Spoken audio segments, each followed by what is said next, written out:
ایک بزرگ ایک بادشاہ کی طرح اپنے علاقے کا جائزہ لے رہے تھے۔ ان کا نام اسکندر تھا اور شطرنج کا تختان ان کی بادشاہت۔ وہ ایک لیجنڈ تھے۔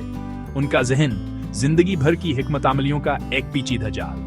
ٹورنامنٹان سے خوفزدہ تھے، چیمپئنان کا احترام کرتے تھے۔ وہ شطرنج کے بادشاہ تھے، ان کی ہر چال سوچ کی ایک سمفنی۔ تاہم اسکندر کی آنکھوں میں تھکن تھی۔ ان کی فتوحات جو کبھی خشک نہ تھیں، اب بے معنی لگتی تھیں۔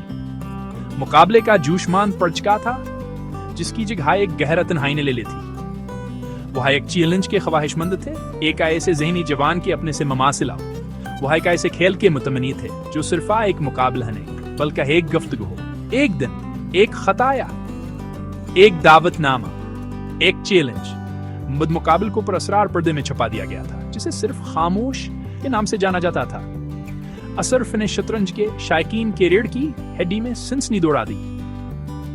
خاموش ایکاف وہاں تھا، ایک بھوت جو آن لائن ٹورنامنٹس میں گھومتا تھا، گرینڈ ماسٹرز کو بے رحمی سے شکست دیتا تھا، لیکن اپنی اصل شناخت کبھی ظاہر نہیں کرتا تھا۔ اسکندر نے جو کیا، ایک جھلک محسوس کی، ایک چنگاری جوان نے سوچا تھا کہ بہت پہلے بج چکی ہے۔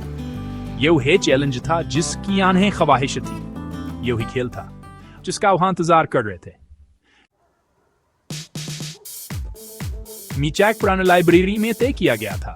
اس کی الماریاں بے شمار کہانیوں کے خاموش گواہوں سے بھری ہوئی تھیں، فضا توقعات سے بھری ہوئی تھی۔ اسکندر ایک خالی کرسی کے سامنے بیٹھے تھے۔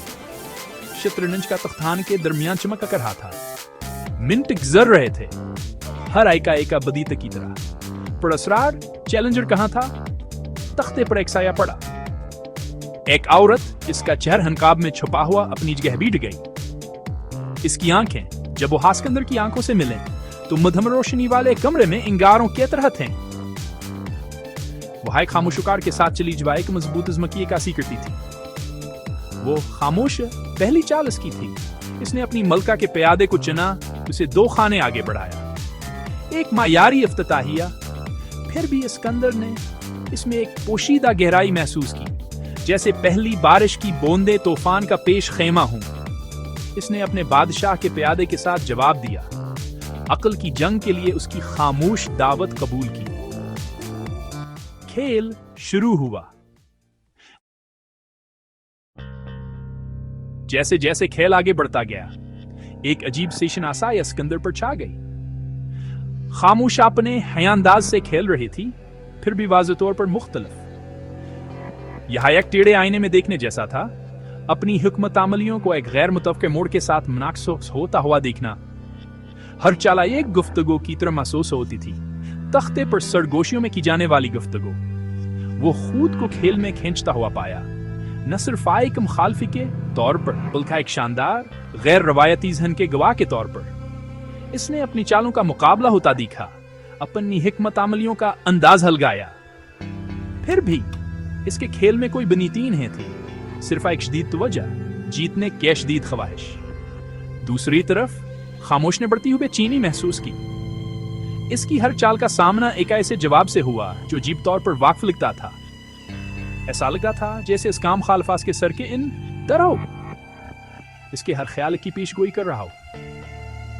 پھر بھی اس کے کھیل میں ایک تسلی بخشنا سائی بھی تھی، ایک پرانے کھیل کے پرانی یاد۔ اس نے خود کو صرف ایک لیجنڈ کے خلاف کھیلتے ہوئے پایا، بلکہ اپنے ماضی کے ایک بھوت کے خلاف۔